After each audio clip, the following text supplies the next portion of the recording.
Salut à toutes et à tous, j'espère que vous avez la pêche aujourd'hui. Ici c'est Mike Logomi, alias le dresseur de code, développeur freelance, développeur d'applications web, mobile et desktop.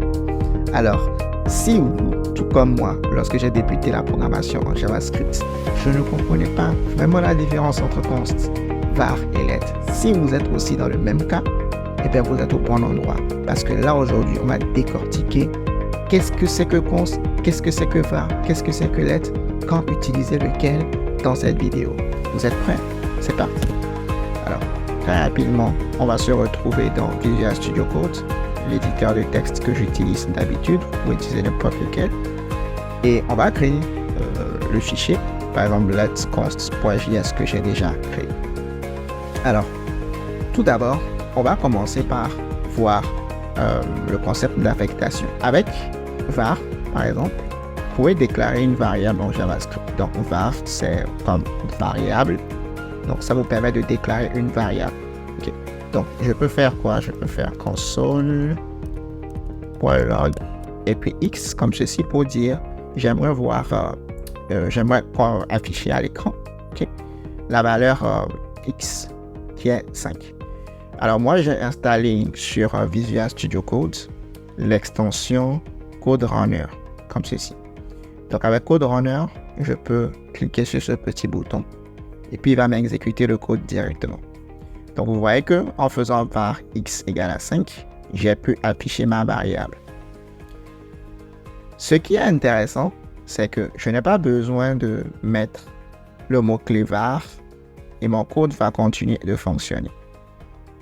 Regardez. Vous voyez que ça continue de fonctionner.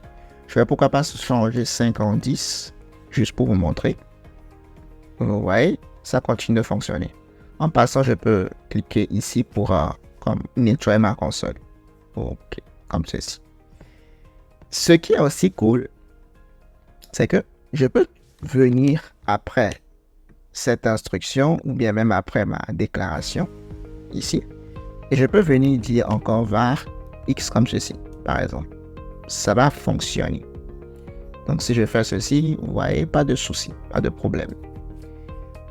Là où ça va devenir intéressant, c'est que si, par exemple, au lieu de var, je mettais let, déjà, vous voyez qu'il y a un problème.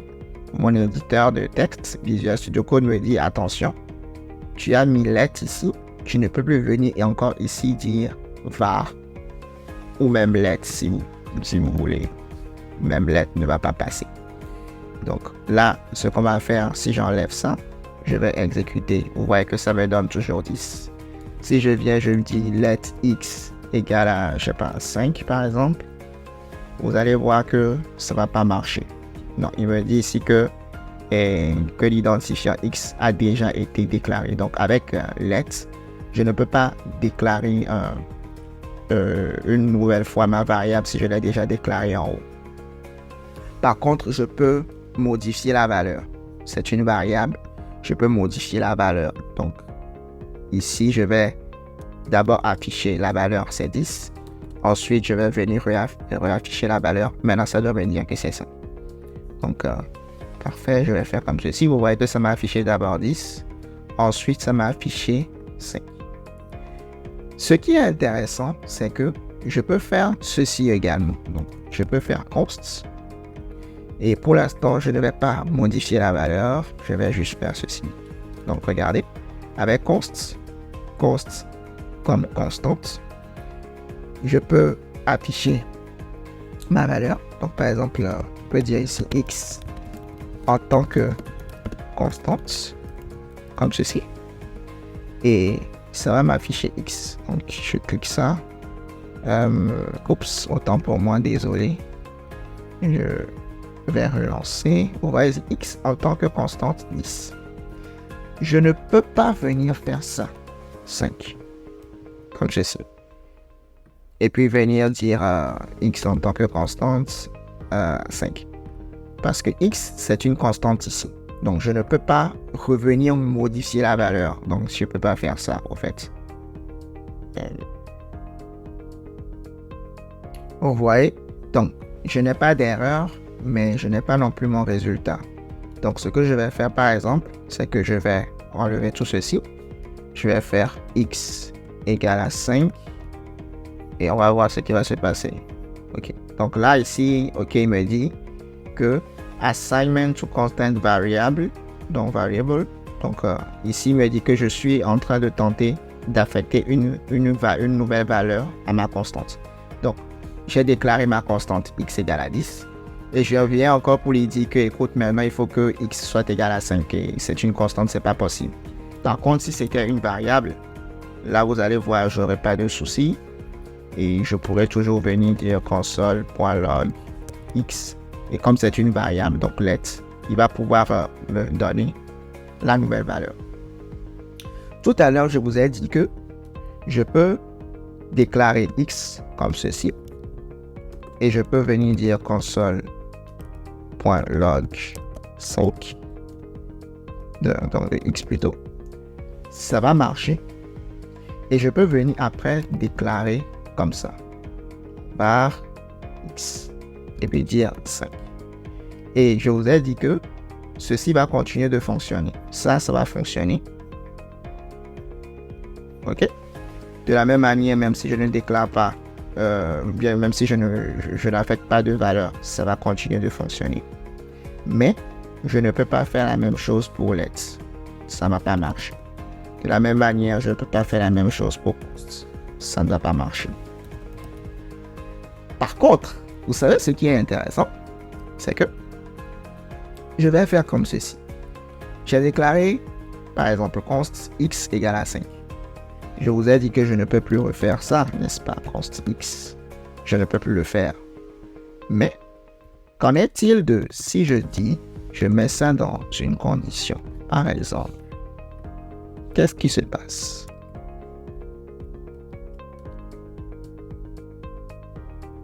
Là, ça me donne toujours une erreur. Oui, mais ce n'est pas lié au fait que je n'ai pas affecté par hasard. Oh, on dirait que oui. Donc, une constante, vous ne pouvez pas la déclarer si vous n'avez pas donné de valeur. Ça en vaut la même chose pour ici. Donc, quand vous déclarez une constante, vous devez toujours donner la valeur. Par contre, je peux redéclarer la même constante. Bien sûr, je vais donner une valeur ici. Je peux faire ça si et seulement si je suis dans un scope. Donc, c'est-à-dire, je suis dans un if comme ça, par exemple. Ou bien, je suis dans un for, une boucle for i, par exemple, allant de 10, point virgule, i inférieur à 100, point virgule, i plus plus. Ça va marcher aussi. Donc, quand on est dans un scope, je peux refaire ma déclaration. Pourquoi pas, je vais vous le prouver. Je vais faire console. Je vais faire d'abord ici console.log et je vais mettre avant mon if. Donc, avant mon if, c'était quoi la valeur de la constante? Dans mon if, c'est quoi la valeur de x? Et ensuite, après mon if, c'est quoi ma valeur de x? Après, if, que vaut x? Alors, ce qui va se passer, c'est que ici, la valeur ce sera 5. Ici, la valeur ce sera 10. Mais ici, la valeur ce sera 5. Parce que cette variable qui est ici n'a rien à voir avec cette variable qui est là. Enfin, cette constante qui est ici n'a rien à voir avec cette constante qui est là. Parce que tout simplement, le scope ici, il est différent. Donc, lui, il va garder cette valeur qui est ici parce qu'il n'est pas rentré dans ce scope. Mais lui-ci, il va garder cette valeur. Celui-là va garder cette valeur-là parce qu'il est dans ce scope. Tentons de voir si j'ai raison. Dans mon if,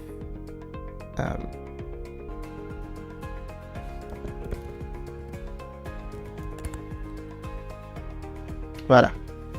Vous voyez? Donc, avec mon runner, malheureusement, il ne m'a pas affiché tous les outputs, je ne sais pas pourquoi, mais si j'utilise Node.js, parce que j'ai Node, je peux lancer Node comme ceci, Node let.js.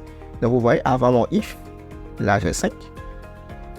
Dans mon scope, j'ai 10. Et après, j'ai 5. Parfait. Ça en vaut la même chose également pour let's. Même chose pour let's. Si je change const en let's,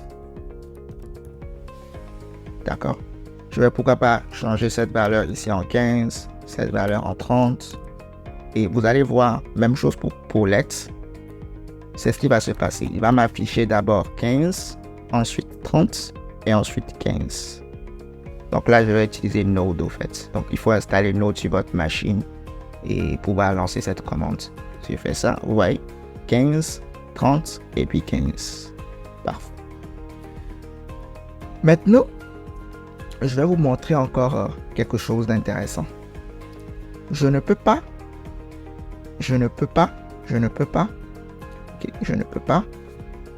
venir dire console.log de A et venir ensuite faire let's A égale à 5. Je ne peux pas faire ceci. Je vais vous le montrer.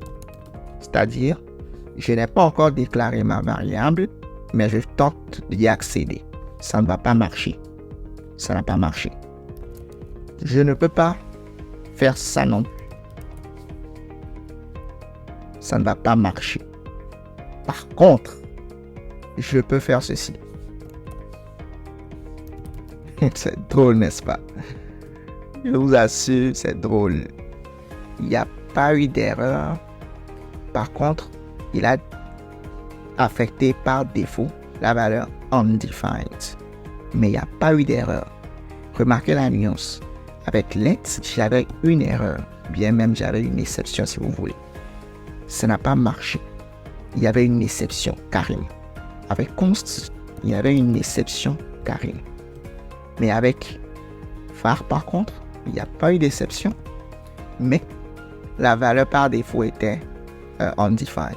Tout ça parce que généralement en JavaScript, les fonctions et les variables avec var sont hoisted. Donc le terme en anglais c'est hoisted, c'est-à-dire en français ici. C'est-à-dire que les variables avec var et les variables les fonctions.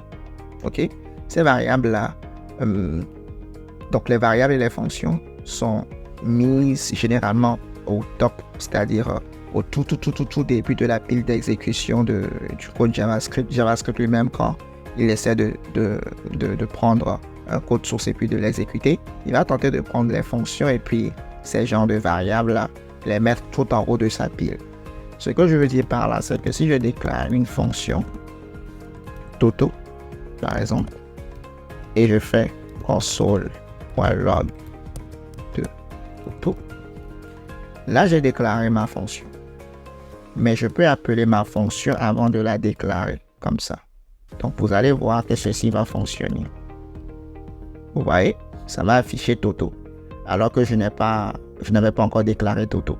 Donc, je vais pourquoi pas mettre ici Titi pour que vous ne pensez pas que c'est le Toto que j'ai écrit ici qui s'affiche. Je vais mettre Titi et puis vous voyez que ici il m'a mis Titi. Donc, si je déclare avant comme ça et je l'utilise, ben, tant mieux. Ça va marcher, mais je peux faire ceci pareil. Ça va aussi marcher. Par contre, ce qui ne peut pas marcher, c'est que vous déclarez comme ça, par exemple, var, et puis faites ça. Vous utilisez une fonction fléchée.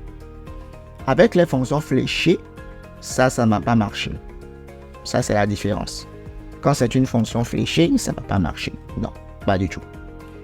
Ce qui pourrait marcher, c'est que je vienne là et je fasse. Ça, c'est un petit peu la nuance aussi avec les fonctions. Donc, je vais en profiter pour vous parler aussi des fonctions. Maintenant, quelque chose d'intéressant également, quelque chose d'intéressant avec principalement let et puis const. Remarquez quelque chose. Au lieu d'utiliser